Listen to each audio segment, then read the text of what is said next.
1971. The Bears have a new home site for the first time in over half a century. It has all the splendor and spectacle of ancient Rome. Soldier Field on Chicago's lakefront, the combat arena for the modern gladiators of the Chicago Bears.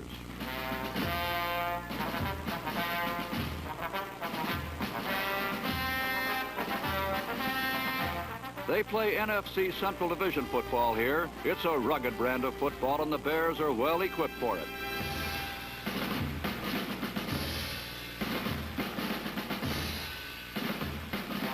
The Bears are not a fancy team. They do not rely on frills or flash. They are rather a team built of true grit and gristle, a straightforward, hard-nosed, honest football team. The style befits the men of the 1971 Chicago Bears. This is George Motika, a special person in a special game. I'm a window washer at O'Hare Airport. I work there 8 hours a day, 40 hours a week. For 40 hours a week, quiet, mild-mannered George Motika is a window washer. But for 2.5 hours on a Sunday afternoon, he is the Chicago Bear.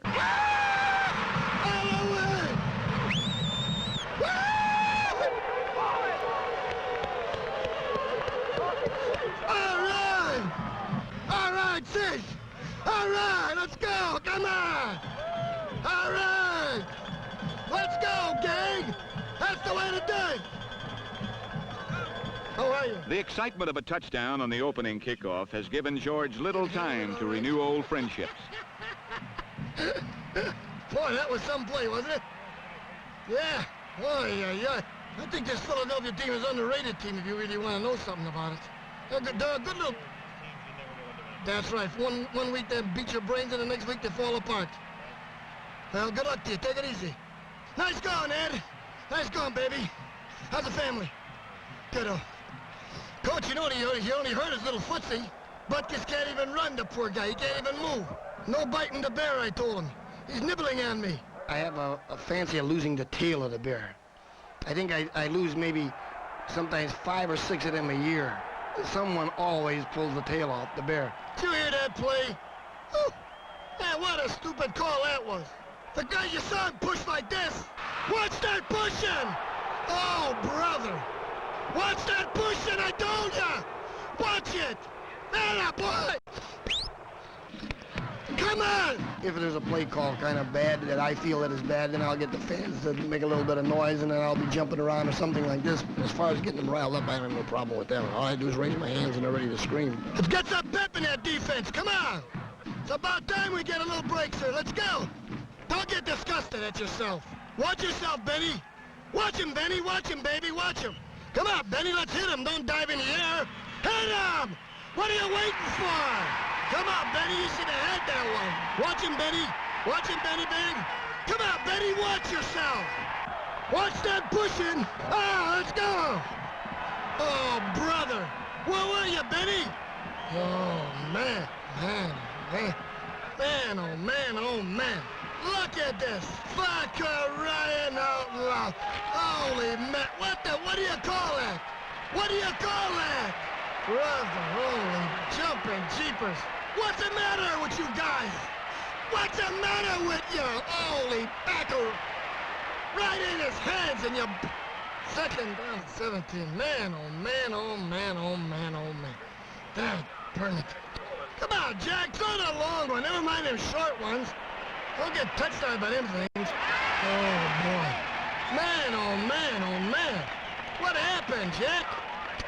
Come on, Jack, throw the long ones. The hell with them 2-yard jobs. Man, oh man. Like any fan, George can be a harsh critic when the Bears do not meet his standards. Oh man. We're not playing in Soldiers Field now, an exhibition game. This is for the real chips. Hold on! Let's go, Butkus. Come on, baby. Come on, O'Brien. Let's go. Get in there. Hit him, Dick. Atta boy. All right. That's the way to hit him. He's got the Angels with him. Let's go. Sure. Few people know the man in the funny costume. Fewer know why he spends his Sunday afternoons as the Chicago Bear. I just love being out there. I mean, I love being out on the field. I love being in front of the people. When I get out there, I feel like I'm in another world. I'm not part of the 50,000 people out there. I'm not part of, if there was 100,000 people in the stand, I'm me. I'm out there by myself, and I'm the only one out there in this bear suit. They may be watching Gale Sayers or Butkus, but I'm out there, and someone I know is watching me, and that makes me feel good. I think being mean is a way to get yourself excited. It's almost like being mad. It's like hating a fella. I make up things. Maybe if he's smiling, I'll make up a thing, imaginary thing that, hey, this cat's, you know, he's laughing at me. When the game gets going, I'm going to get this guy. Embarrass him, intimidate him. When you see the guy trying to get up and he's wobbling a little bit, maybe his helmet's, you know, turned, and that's the linebacker's delight. You're not going to end up hurting me. It's going to be you. You're going to be punished. So you better get ready today. With a new hat and new hopes, Chicago's Jim Dooley brought the Bears to their new home, Soldier Field, to face the Pittsburgh Steelers. With Gale Sayers not fully recovered from an injury, and with an unproven offense, Chicago's only star is number 51, Dick Butkus. After his first quarter interception was wiped out by a penalty, Butkus's pose expressed the futility that has characterized the Bears in recent years.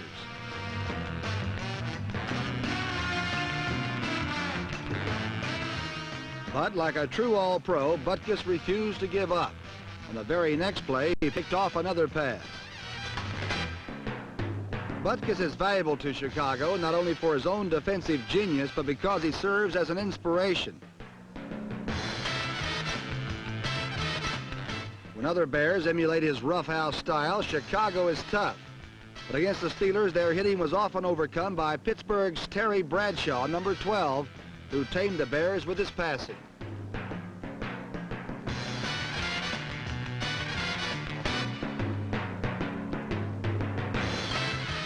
Running backs John Fuqua, number 33, and Warren Bankston led a sledgehammer running attack that overpowered the Bears.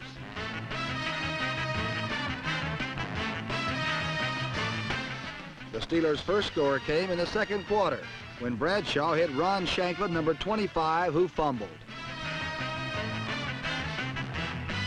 Running back Preston Pearson, number 26, fell on the ball for a touchdown, and the weird play set an example for the rest of the game. Leading 6-3 in the third quarter, Bradshaw hit Warren Bankston, number 46, whose fumble was recovered by the Bears' Ross Brubacher, number 31. Brubacher's errant lateral was caught by the Steelers' Bob Adams, number 85. The juggling act set up one of 3 field goals by Roy Jarella. That gave the Steelers a 15-3 lead going into the fourth quarter. Then Act 2 of the comedy of errors got underway. Again, Pittsburgh's Warren Bankston fumbled, and again the Bears' Ross Brubacher recovered. This time he decided to run with it himself. Result, touchdown. The Steelers now led by only 15-10.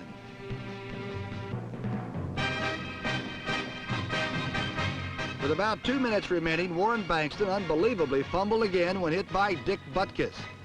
And number 87, Ed O'Bradovich, recovered for the Chicago Bears.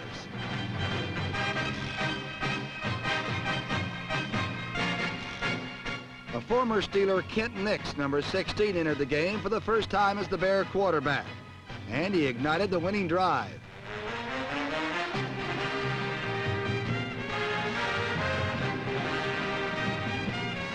Nix's 14-yard run took the ball to the Steeler 3. With only 49 seconds remaining, Nix ruined the Steeler hopes with a game-winning touchdown pass to number 43, George Farmer. After dominating Chicago for most of the game, the Steelers lost 17-15. And you can bet that next time the Steelers won't forget to heed the sign that says, "Please don't feed the Bears." 71 was a critical year, for the Bears hoped to end a string of 2 consecutive losing seasons, and Soldier Field was packed to capacity for the season opener against the Pittsburgh Steelers. But through nearly 53 minutes of the game, the Bears were frustrated at every turn.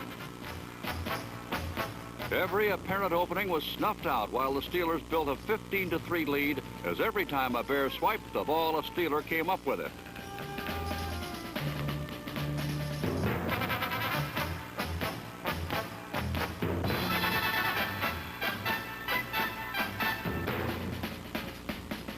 But the Bears soon began holding on. Late in the fourth period, an Ed O'Bradovich tackle shook the ball loose from Warren Bankston.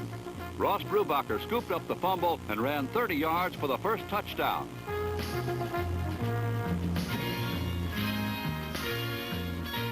The score cut Pittsburgh's lead to 15-10, but with only 2 minutes to play, Chicago needed another big defensive play, and Dick Butkus provided it.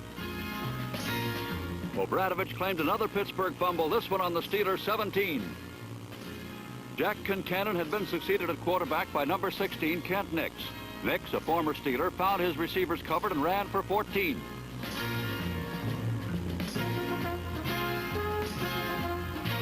"49 seconds left. Third down. Nix lofted one to George Farmer, and the rally was complete. The Bears had scored 14 points in less than 4 minutes and set the trend for a series of Bear comeback victories in 1971. Dick Butkus was ready for the Minnesota Vikings on September 26th. Though off-season knee surgery has hampered his mobility, he is still the game's best linebacker. Aside from Butkus, Coach Jim Dooley's problems are so great he should have been named Tom. Then he could hang down his head and cry, as the song goes. Dooley's other star, Gale Sayers, is not recovered from knee surgery. And then there was the quarterback dilemma. Classy Jack Concannon started the season perhaps only by default.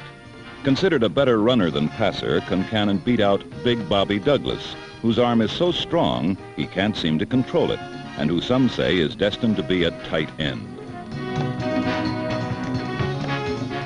Then there is clever Kent Nix. Clever because he joined the Bears after his career seemed at a dead end. Nix came off the bench to win the Bears opener and may have found a home. Viking coach Bud Grant had reason to smile before the game, although this was a rare moment indeed. Grant's Vikings won their opener with the Lions and with an easy schedule could return to the Super Bowl to redeem themselves for 1969's loss to the Chiefs.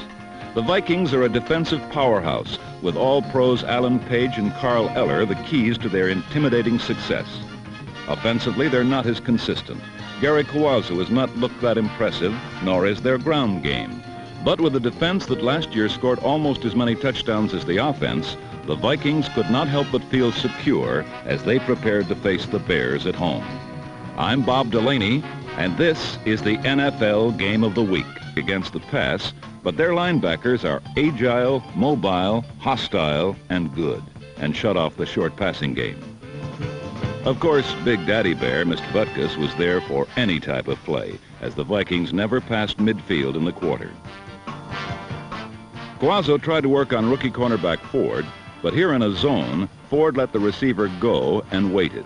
The pass was far overthrown, right into the hands of Ron Smith to give the Bears an early break. Smith gives the Bears secondary experience and speed at free safety.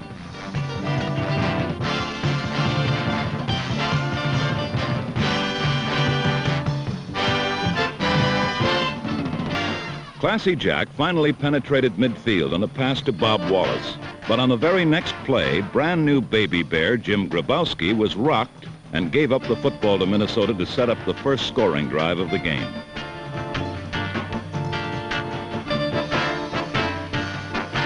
After a beautiful play fake to Osborne, Kawazu fittingly ended the drive by going to Grimm. Defenders Smith and Joe Taylor worked Grimm, and Grimm was in for a touchdown. On a repeat, watch number 51 read the play. Butkus isn't fooled by the play fake, but just can't cover the whole field. Grimm's score and the conversion made it 7-0 midway through the second quarter.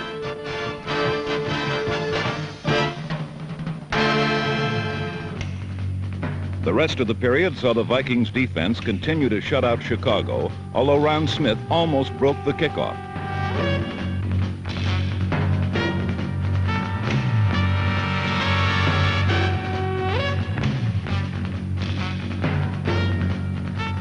The second half began with the Vikings out in front 7-0 and confident of increasing their lead. But it was Chicago who drew first blood. Dick Gordon, last year's leading receiver in all of pro football, took a flat pass from Concannon and was forced out of bounds, but not before getting a first down. Then Concannon went to Cyril Pinder on a flare, and the former Eagle made it over midfield into Viking territory. 2 plays later, with 3rd and 4, Concannon, with plenty of time, went to his ace again, and Gordon's catch brought the ball to the Minnesota 31 for a second Chicago first down. But there, the Bear attack stalled when Jim Marshall brought Concannon down for a loss of 6 yards. It was one of 4 sacks for Minnesota's famous front four today. Mac Percival trotted on field and calmly booted a 45-yard field goal. In all of Metropolitan Stadium, only one fan seemed pleased. The Viking defense had stiffened, but the Bears were finally on the board 7-3 and taking advantage of the momentum. He passed to Bob Grimm on the Chicago 12, and the flanker went the remainder of the distance in his own inimitable style. A repeat of this play from the ground reveals Coazzo kept both his setbacks in the backfield, but didn't need them either as blockers or safety valve receivers. He simply let fly to Grimm, who had badly beaten rookie Charlie Ford.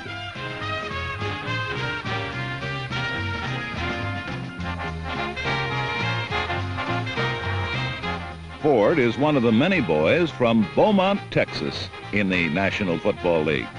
The incredible total from this tiny town is 16 on NFL rosters. Chicago came roaring right back when Jim Grabowski took a screen and raced 25 yards down the left sideline to the Minnesota 35.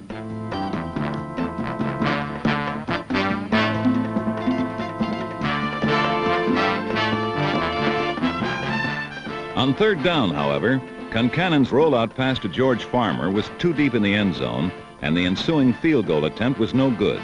So Minnesota took over again with their lead intact. It was broken up by the veteran Ron Smith.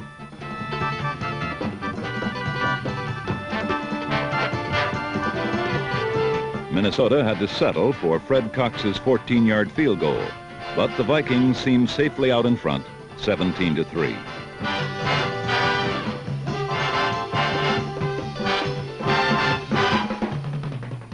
Then, Chicago began to control the football and the game. Using fullback Jim Grabowski, number 33, as the main weapon, Jack Concannon and the Bears had the ball for 15 plays and over 5 minutes from the end of the third quarter to the start of the fourth. During this steady drive, Concannon managed to curb his penchant for throwing long and had his team moving on a mixture of runs and short, quick passes to the flat.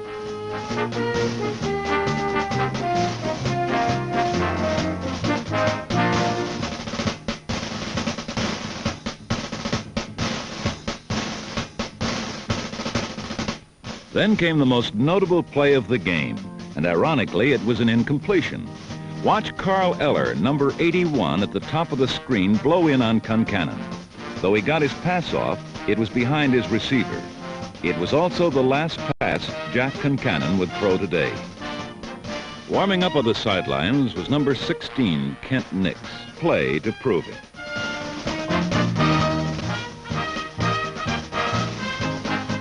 Dick Gordon took Nix's pass over the middle and slanted in from the 20 to give the Bears their first touchdown.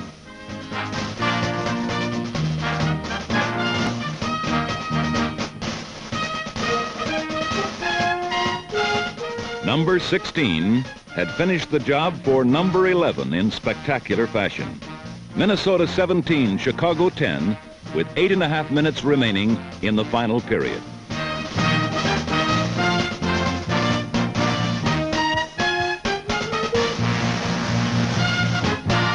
On their next series stalled on the enemy 40, where for the second time today, schoolteacher Mac Percival belted a long-distance field goal squarely through the uprights. The Bears now trailed by merely 4 points, and the momentum clearly was there. A little over 3 minutes left in the game, it was up to the Viking offense to reverse the trend.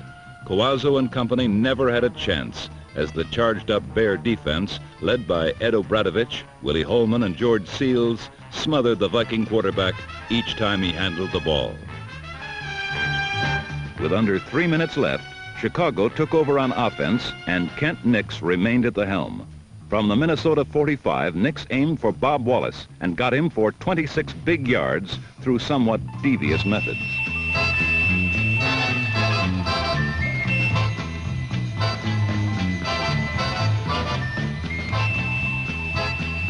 A repeat of this key play shows that linebacker Roy Winston tipped the pass, changing its path into the hands of Wallace.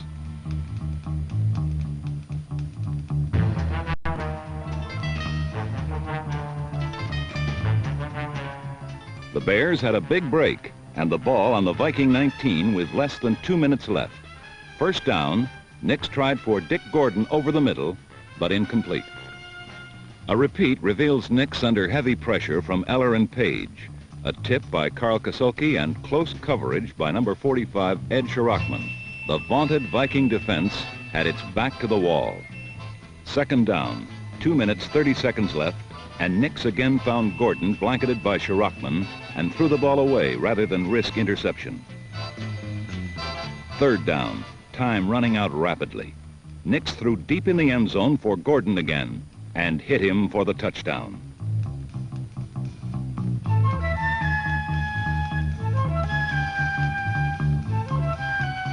On the third try, All-Pro Dick Gordon had gotten the score to put his team ahead for the first time today.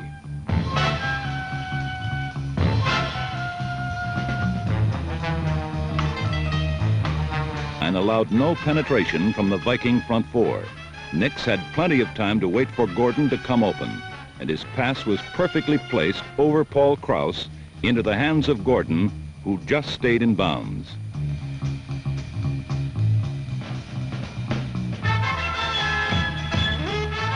The joyous Bears had just scored 17 points in 6.5 minutes against the most highly regarded defense in the National Football League. Last chance for Minnesota. Coazzo was again rushed heavily, and his underthrown pass almost intercepted by the omnipresent rookie Charlie Ford. Chicago's defense had held. In Minnesota's customary first-place position in the Central Division are the undefeated Chicago Bears, led not by Gale Sayers, but a third-string quarterback who for the second straight week entered the game in the nix of time and passed his team to victory. Perhaps if Kent Nix continues his last-minute heroics, Jim Dooley might promote him to the second string. Went north to visit the Vikings. Bud Grant might have been pardoned for flashing even half a smile, for the Bears hadn't beaten his Vikings since 1968, and it seemed early in the going that Minnesota was still in control. Jerry Coazzo pitched 2 touchdown passes to Bob Grimm as the Vikings rolled to a 17-3 lead. But 17 points was all Minnesota got as the Bear defense now made the plays to shut down Coazzo's aerial attack.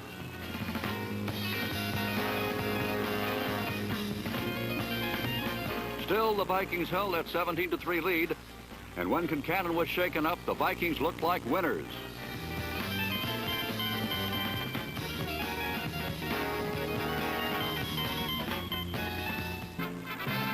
Exit Concannon, enter Nix, again facing a former team.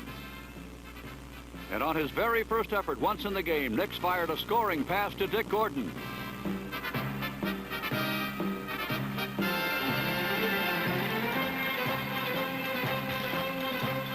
With 4 minutes to play, Mac Percival added a field goal.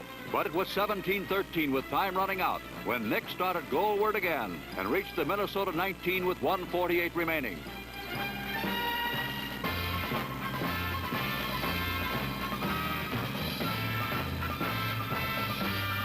Again, Nix found Gordon for a touchdown, the winning score in the second straight successful fourth quarter comeback.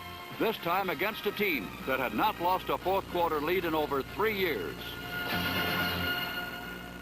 During the course of the game, Concannon suffered a knee injury that idled him for the rest of the season. So Nix replaced him but could not work his comeback magic this time.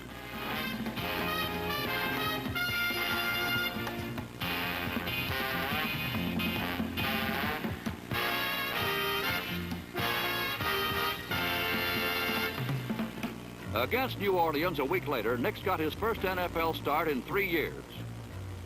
The defense, led by George Seals, number 67, made his job easy.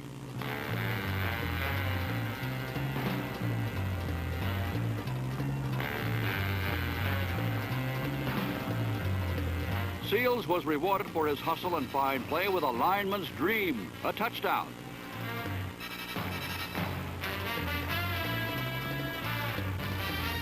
The defense came up with 4 turnovers and might have scored more had Dick Butkus had his way.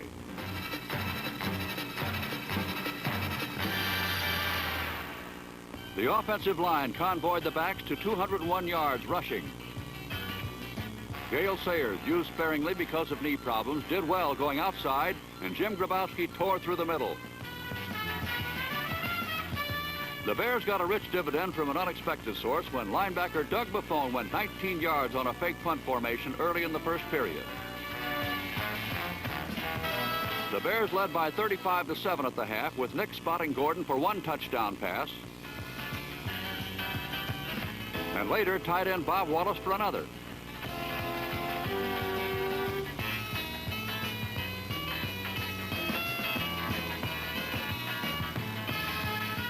Still another threat. Don Shy pitched an option pass to Farmer for a score. All in all, it was an impressive show of defense and offense for the Bears. 3 different receivers caught scoring passes as the game spotlighted the Bears' fine receiving corps.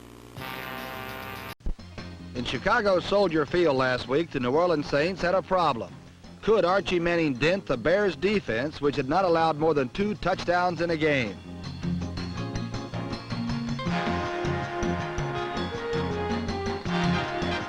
The Saints had some success, but not nearly enough.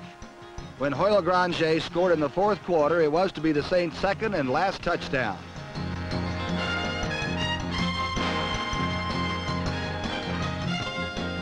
For most of the afternoon, Archie the rookie was learning about life in the NFC Central.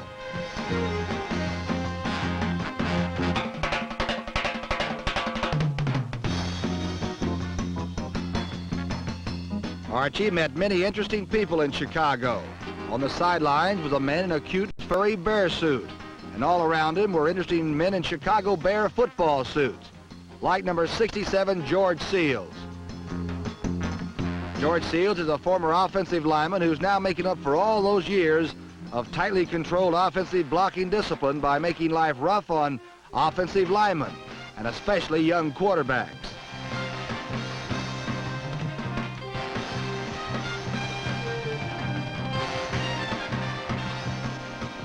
Seals' biggest moment came on a fumble by New Orleans running back Tony Baker.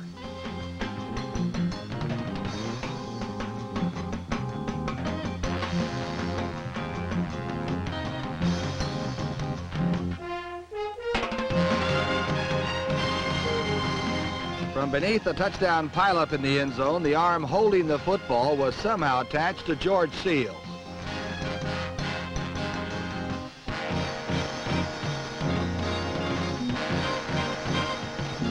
On offense, the Bears exhibited some equally bizarre techniques, such as from punt formation, rolling the ball to Doug Buffone.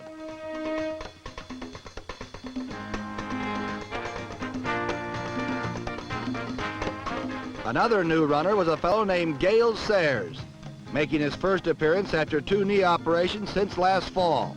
Sayers carried 8 times for 30 yards.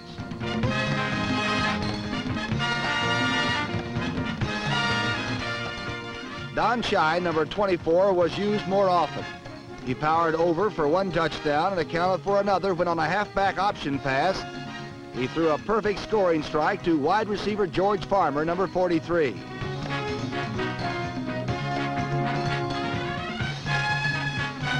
In all, the Bears gained over 200 yards in both rushing and passing.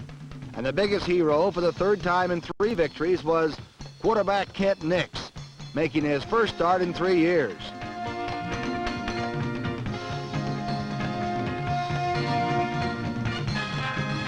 One Nix touchdown pass went to number 89 tight end Bob Wallace. Another to number 45 Dick Gordon. As the ever-spirited and surprising Chicago Bears remain tied for first in the NFC Central, 35-14.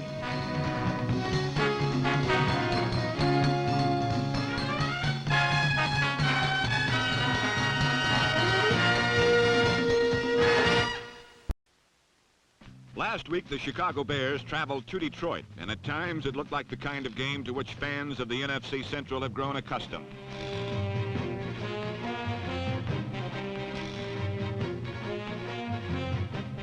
This prototype Chicago touchdown was nullified by a penalty, and the Bears had to rely on more conventional, uncentral types of scoring. And they were quite successful, too, as Don Schei demonstrated on the game's first real touchdown.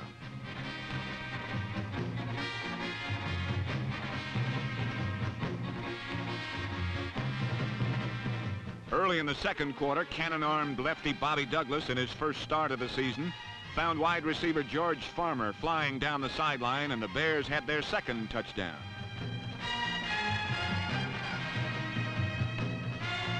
Quarterback Douglas had spent a week living with head coach Jim Dooley, and their strategy was working to perfection. But then the league's leading kickoff returner, Ron Jesse, put Detroit right back in the game with his second kickoff return touchdown of the season. This one for 102 yards.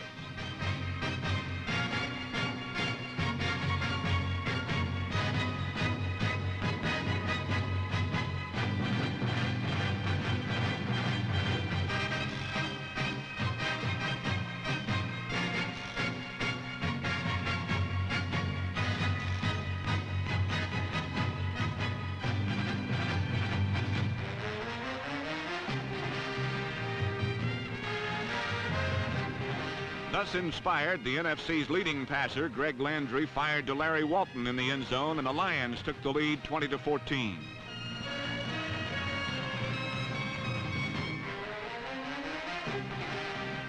Before halftime, Bobby Douglas scrambled around long enough to cannonade a similar strike to tight end Bob Wallace, and the Bears led after a wild first half, 21-20.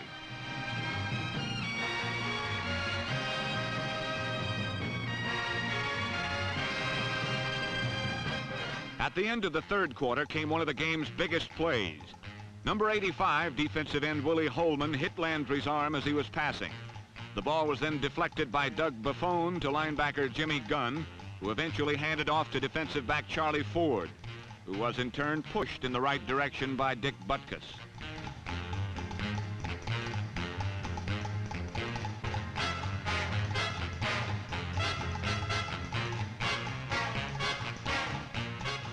In the fourth quarter, the Bears again moved the ball effectively. On one play, Cyril Pender rolled up 38 yards.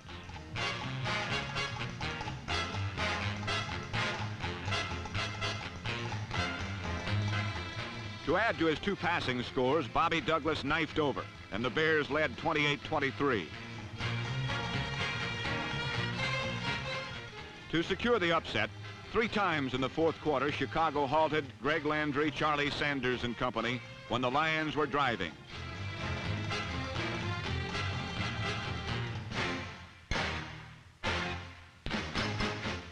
The Bears had beaten the Lions for the first time in 7 tries, and with a 4-2 record were tied for second with Detroit, 1 game behind Minnesota. The Lions had lost their 4-game winning streak and their share of first place. But after the game, all of this suddenly seemed insignificant with the shocking news that the Lions had also lost their teammate, Chuck Hughes, who died of a heart attack an hour after the game. This was now the Bears' starter at quarterback, as ahead loomed the Lions and the Cowboys. The Bears fell behind as usual at Detroit, but Douglas brought them back relying on his running game. The line opened holes for Cyril Pender and then freed Don Schei for a 21-yard touchdown run.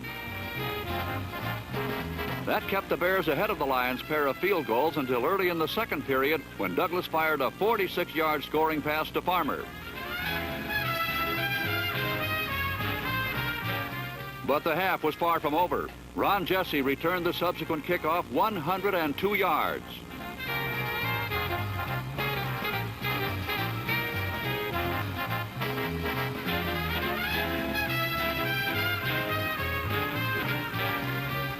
After a touchdown pass to Larry Walton moved the Lions into a 20-14 lead, the Bears had to come from behind again. And late in the first half, Douglas pitched a 15-yard pass to Wallace for a 21-20 edge. A Detroit field goal regained the lead for the Lions, but then Bear pressure began to tell on Greg Landry. Willie Holman got a piece of Landry's arm, and Doug Buffone tipped the ball to Jimmy Gunn, who intercepted.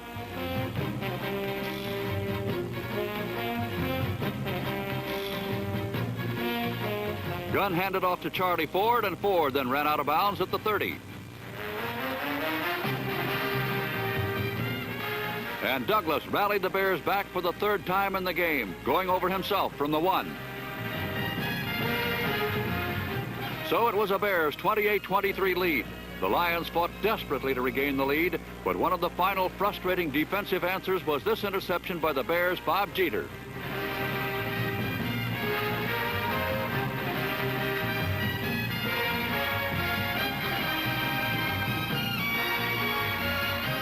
The Bears now had beaten both 1970 Central Division qualifiers, the Lions and Vikings.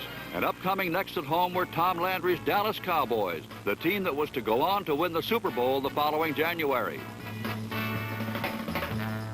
The old story was written at the outset again. The Bears fell behind. But again, they met the challenge successfully. First, Douglas hit Farmer for a 41-yard pass to the Dallas 16. 4 plays later from the 9, Bobby scampered over and the Bears never trailed again.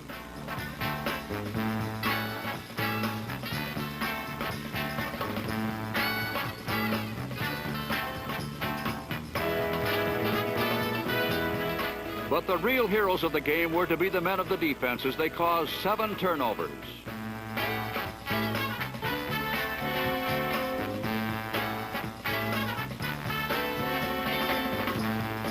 The hard-driving line and linebackers forced the Cowboys into 3 fumbles while the secondary picked off 4 interceptions. That was important when it's remembered that Dallas players had possession of the ball on 82 plays to 54 for the Bears.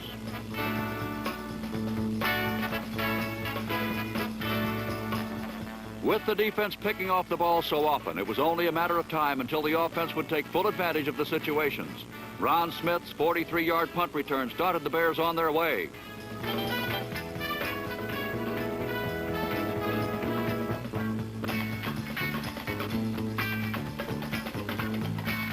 Mac Percival kicked 3 field goals during the afternoon, and the Bears were to get 2 touchdowns as well against one of the best defenses in the NFL. In the fourth quarter, Douglas passed to Gordon to give the Bears an 11-point lead at 23-12. The conversion came out of desperation when the snap from center was juggled, and Douglas ran for the point.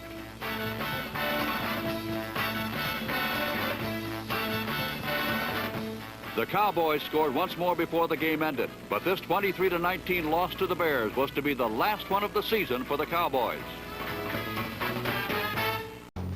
No, they are not 2 of the Chicago 7, and this is not the Cook County Courthouse. This is the home of the Chicago Bears, Soldiers Field, which in the 7th week of the NFL season became the playground for the Bears and the Dallas Cowboys. It is apropos that the Bears frolic in a sandbox called Soldiers Field, for they've always been among the fiercest warriors in the game. It's also ironic that in 1971, the Bears are doing better than ever before without their superstar, Gale Sayers, who is injured. Led by the most bellicose bear of them all, Dick Butkus, they have stayed in the thick of their division race with a perennially ferocious defense and by rallying around an ersatz offense that has had 3 quarterbacks, the latest of whom, Bobby Douglas, upset the Lions after rooming with Coach Jim Dooley all week.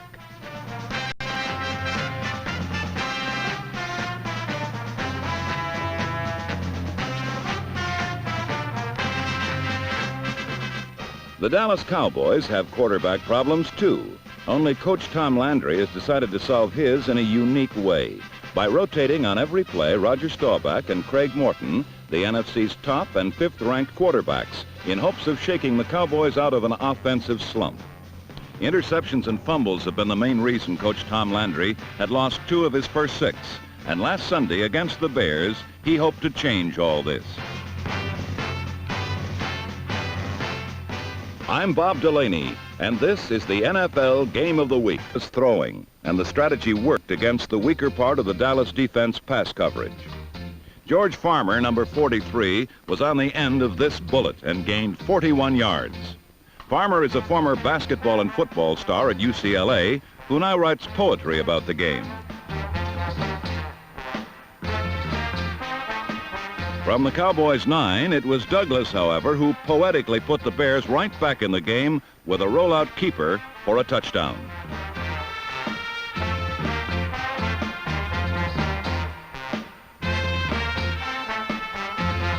The score was tied at 7 as the Bears, who had previously beaten two of the NFL's best in the Vikings and Lions, seemed to have found a quarterback to light their fire. The NFC's leading punter hung one high and deep to Ron Smith, the exciting return man acquired from the Rams, and he almost went all the way.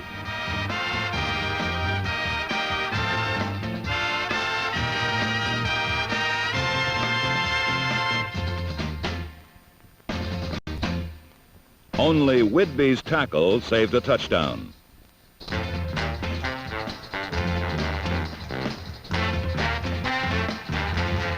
Whitby's tackle did save 4 points, for the Bears were unable to get past Leroy Jordan for a first down. So on came schoolteacher Mac Percival, and he booted the Bears into a 10-7 lead.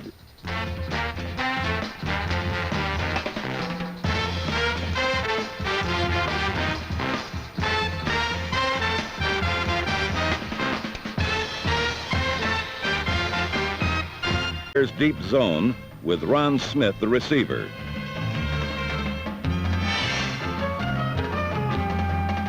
Smith's return again set the Bears up in Cowboy territory on their 32 as the first quarter ended.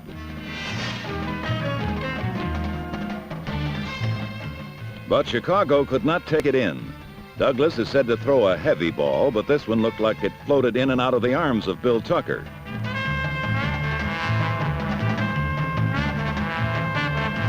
Again, Mac Percival was called in, and this time he hit from 38 yards out to give the Bears a 13-7 lead.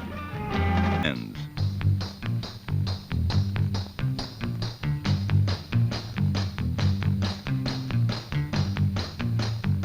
With 2 minutes left, Dallas now trailed by 4 and would receive the ball. At least one fan in Chicago was happy about all this. The play that Jolly Roger brought in couldn't have been exactly what Tom Landry had in mind.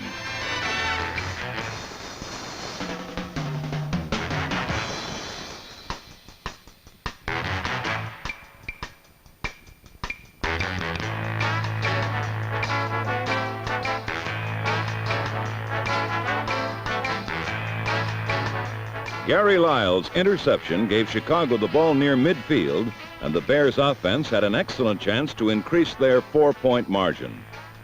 Another look at Staubach, and we can see he had time to pass, yet seemingly threw the ball directly to the Bears' safety. Lance Allworth was wiped out with 2 blocks, and Lyle broke 2 tackles in open field before going out of bounds.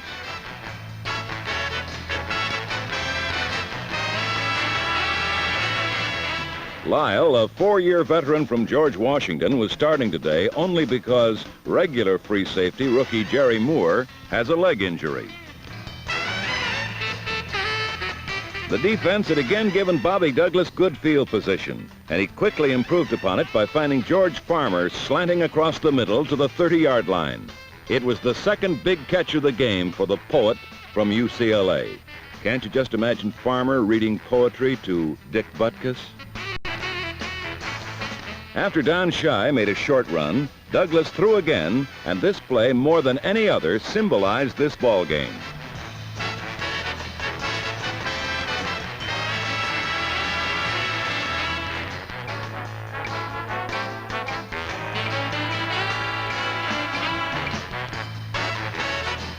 On the double turnover, the Bears had the ball back at almost the identical spot with a first down to go with it. Don Schei seemed to be tackled at the line, then recovered for a good gain. Schei was Chicago's workhorse today with 23 carries and 62 yards.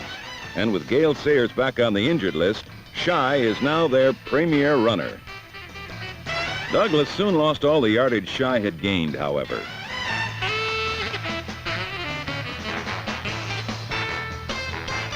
The Bear quarterback lost 8 yards and his helmet to the Cowboy defense.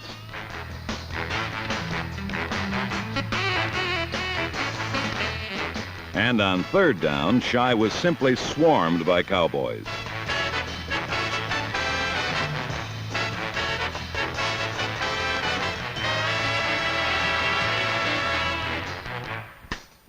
Mac Percival was sent in to try from the 35.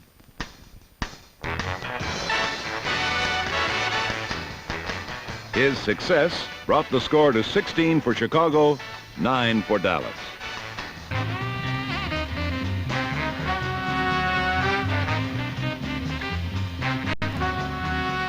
Dallas again had to go for a field goal, and this time Mike Clark came through. The margin was narrowed to 4. The Soldier Field crowd of over 43,000 had seen great defense from their team all day. And now as Dallas kicked off midway through the final quarter, the offense picked up the pace.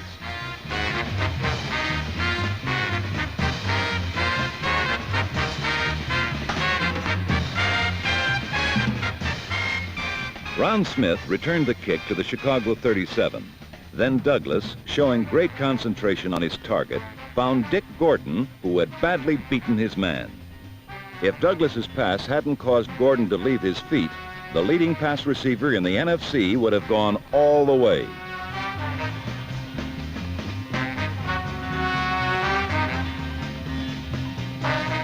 On the next play, leaving Mel Renfro trailing in his wake, Gordon did go all the way. The Bears had seemingly put a close game out of reach of their opponents.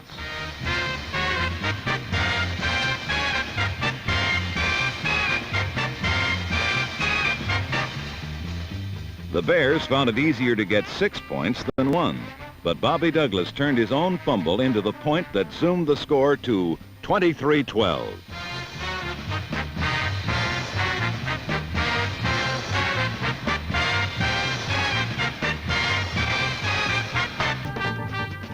Then Morton, rolling out to his right, hit wide receiver Gloucester Richardson, who had beaten Charlie Ford.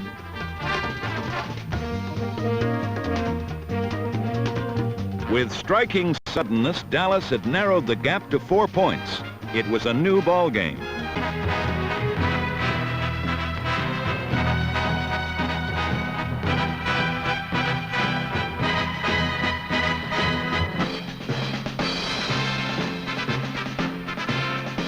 It was all over. Fittingly, the Bears ended it with an interception, their 4th of the day. The 7 turnovers for Dallas had been the deciding factor in today's thriller. It was a great victory for the Bears, for it enabled them to stay in second place, only 1 game behind the Vikings. For Dallas, the loss was particularly stinging because they again fell 2 full games behind the first-place Redskins in their division. Today's game was really the story of 2 coaches with quarterback problems. The problems are of a different nature, and the solutions were directly opposite. In one case, a coach's confidence in a young man appears to have paid off. In the other, indecision has divided responsibility and compounded the problem even further. Today's game was a fitting showcase for both methods. For the Green Bay Packers, Bart Starr wears the proud face of the past, and Scott Hunters is the hopeful face of the future. In Chicago against the rival Bears, number 16 Hunter and number 42 John Brockington had a lot to do with bringing the future back home to Green Bay. Brockington burst the 100-yard mark for the 3rd time this year. Against the Bears, the big rookie powered for 142 yards and 30 carries.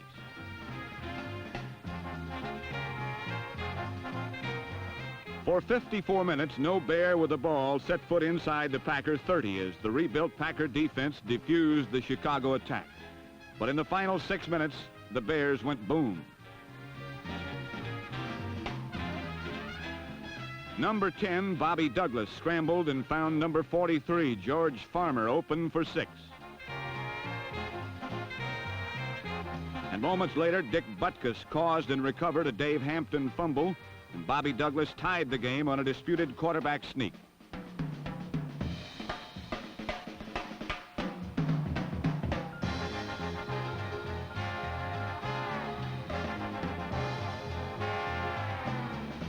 But a subsequent Packer field goal and 2 big plays by Scott Hunter won the game for Green Bay.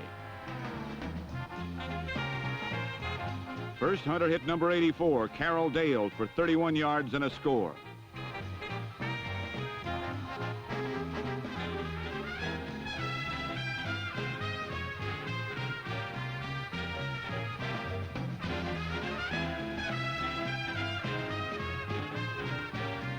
Then Hunter and number 44, Donnie Anderson, set up a second touchdown with this 39-yard play.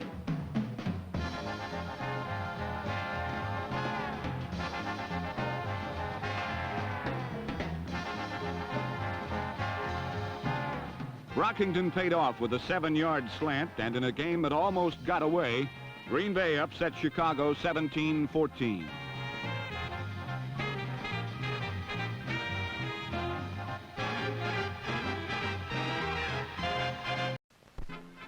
In Chicago's Soldier Field, an odd couple of contenders. The Bears and the Redskins went head-to-head. Without their great back, Larry Brown, old pro Tommy Mason carried on and distinguished himself for the Redskins. And number 5, Kurt Knight, kicked 5 field goals, amounting to a 15-3 third-quarter lead. But with the TD medicine missing from the teepee, the Redskins fell prey to Chicago's newest costume superhero, Bobby Douglas. The blonde-haired bear with the Butkus-like body threw for 194 yards, and he ran for a spectacular 88 more yards, mostly in the second half, closing Washington's advantage to 15-9.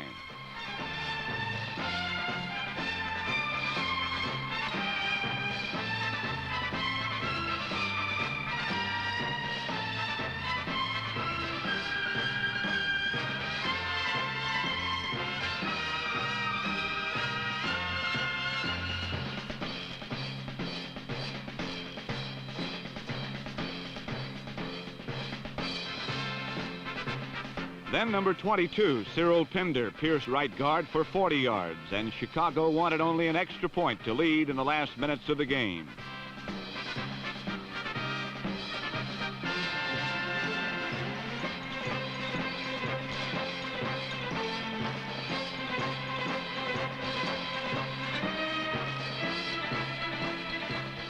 After some confusion, Douglas hit his counterpart for the defense, Dick Butkus, and the Bear hung on.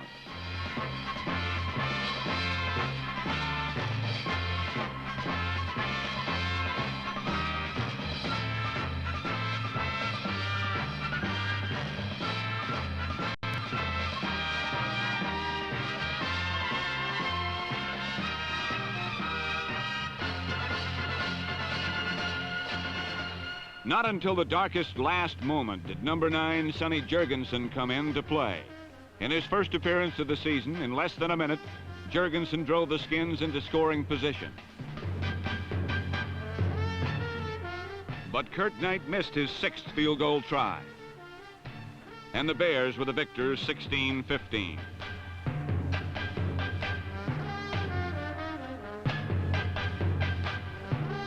After winning 5 straight, the Redskins have won but 1 of their last 4 games. George Allen's teams have a history of burning out in the stretch. Still, the 1971 Redskins bubble is intact. They remain the leaders in the NFC East. But they must love this delicate dream of kings, lest it burst in their face this week against the Cowboys. In the league's 8th week, it was Bears against Packers in the oldest rivalry in pro football, and the beginning of the second half of the season had a familiar ring. It was 14-0 before the defense could apply the clampers. The Packers were most grudging, for they didn't permit a Bears score until 6 minutes remained in the game, when Douglas spotted Farmer for a 30-yard touchdown pass. Less than 2 minutes later, the Bears scored again. Butkus set up the score when he recovered Dave Hampton's fumble on the Packer 11. 4 plays later, Douglas went over from the 1 to tie it.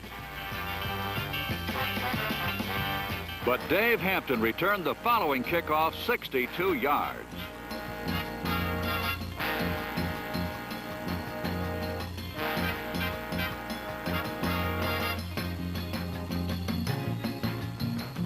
Hampton's run set up a field goal that was Green Bay's margin of victory. For the first time, a Bear comeback was thwarted, but the Bears had no time to look back, as ahead lay the very hot Washington Redskins. So, 5-3 in the standings, the Bears awaited the invasion of the favored Washington Redskins. They were equal to the assignment in that by hurrying and harassing Bill Kilmer, they kept the Redskin offense in check.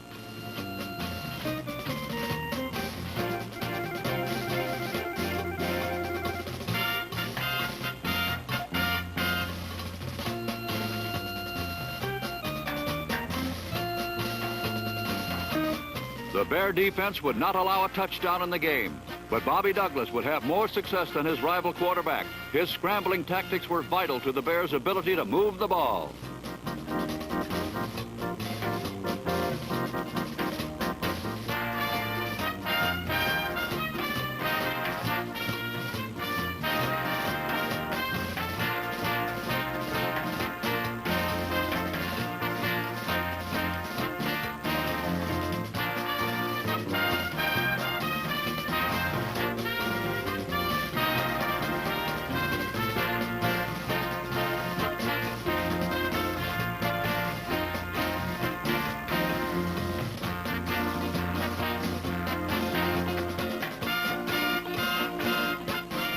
The game resolved itself pretty much into a duel of place kickers. Kurt Knight of Washington had 5 field goals for the day, and Mac Percival of the Bears had 3 to tie an NFL record between them.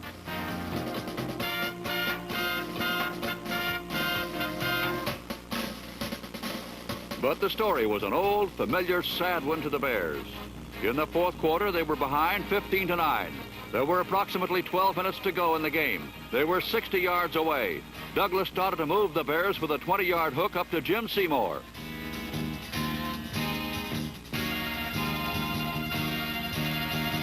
Then from the 40, Douglas handed off to Pinder. The line opened wide, and Pinder streaked through down the middle and into the end zone. The extra point was an automatic one, right? Watch. Never was Douglas required to scramble as furiously as in this perilous situation.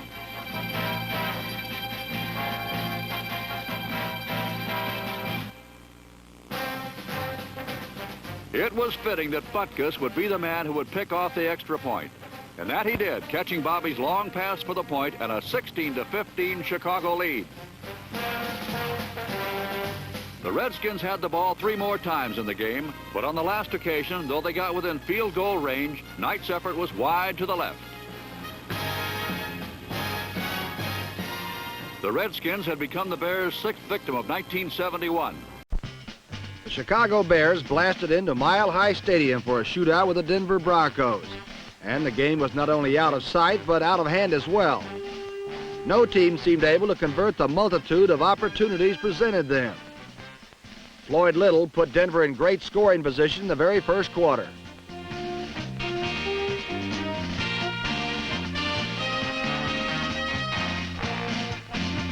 But whenever Denver knocked on the door, too often there was nobody home. Or somebody home that Denver didn't want to see, as Charlie Ford intercepted 2 passes.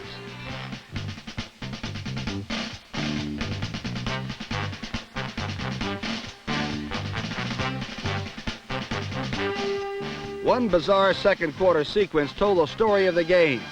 Charlie Ford intercepted his 2nd pass. From the Denver 48, a Bobby Douglas pass was then intercepted by Charlie Greer, number 20.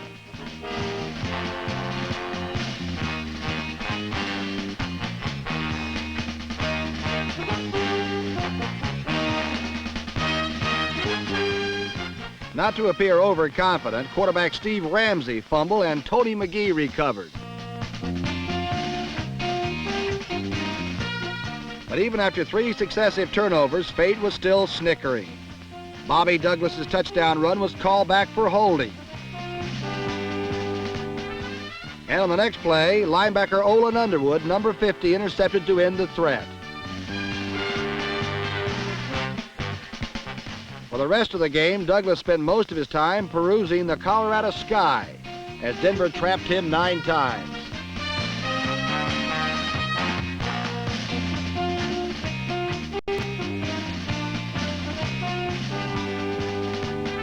The game's big play looked like pure pandemonium. What it was, however, was a personal foul against Chicago that set up snub-toed Jim Turner's 2nd field goal. Denver had the last laugh. Denver 6, Chicago 3. In one play when Kent Nix and George Farmer combined to leave the Packers dazed and confused.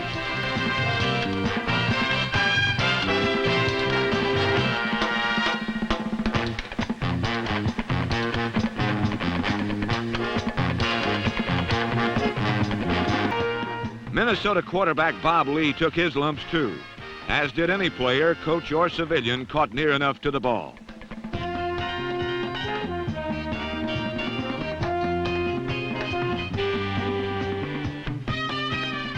The Bears could muster but one touchdown against the Purple Gang. Douglas caught George Farmer dead in stride for 64 yards.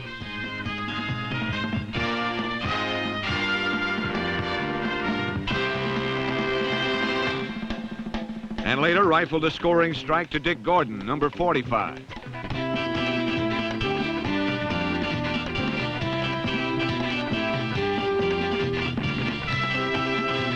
And 3, clouds formed on the horizon. In Chicago, the Bears dropped the rematch with Detroit. In Miami, they visited a team that was determined to go on to the climax. The Bears met Don Shula and another Super Bowl finalist. As Bob Greasy led the Dolphins, he was passing perfection personified.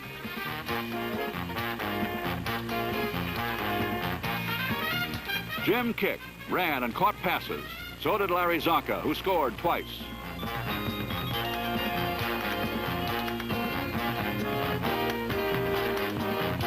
The Miami defense snuffed out all threats.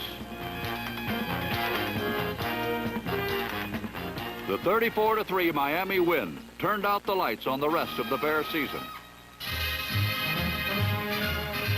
The finish may best be forgotten, but considering the start back in September and carrying on through 9 games of the schedule, the Bears were one of 1971's most surprising teams. They stayed in contention even in the face of a schedule that included 5 opponents who were eventually to make the playoffs, 2 of them finalists. Despite the difficult finish, the Bears played always as a team, and the 1971 season contained many bright spots for the Chicago Bears.